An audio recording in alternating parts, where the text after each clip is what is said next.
What's up guys, David here, and who doesn't like a rematch? Today we have not the Snapdragon, but the Exynos variant of the Galaxy S7 going head to head with the reigning speed test champ in the iPhone 6s Plus. Last time, the iPhone put the smackdown on the Snapdragon variant of the S7, so the question is, will the global Exynos variant redeem Samsung's latest flagship? Let's go ahead and find out. Okay, so we'll kick this thing off by starting the stopwatches on each phone and then jump into this all new obstacle course, where the Galaxy S7 and its quick animations gets the jump over the iPhone 6s Plus. But that lead doesn't last for long, with the iPhone just ripping through Subway Surf and already moving on to TrueSkate. So for those of you who saw the last speed test where we put the Exynos S7 against the Snapdragon S7, you know that the Exynos version flat out dominated. So it'll be interesting to see how it does here against the iPhone, which just embarrassed the Snapdragon version in an earlier speed test. And so far, it's keeping up with the iPhone, only being one app behind, so there is still time for a comeback. And that comeback may just be during this part on Lapsit, where both phones have to create a time lapse from the same exact video file.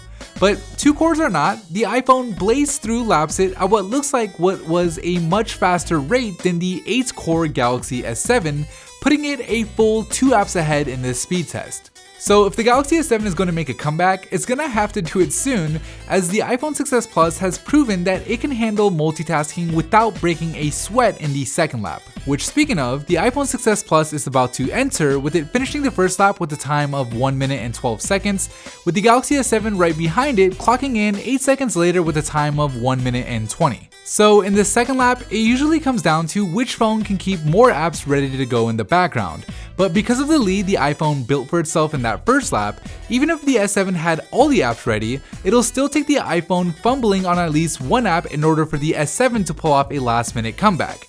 And as you can see, that didn't happen here, with the iPhone having most of the apps ready, racing it to the finish line with a total time of 1 minute and 45 seconds. And while the Galaxy S7 did good in this second lap, it wasn't quite good enough, with it finishing 10 seconds later with a total time of 1 minute and 55 seconds. Alright, so the Exynos S7 was 8 seconds slower in the first lap and only 2 seconds slower in the second lap, making it the loser, but a respectable loser, which is something you couldn't really say about the Snapdragon variant.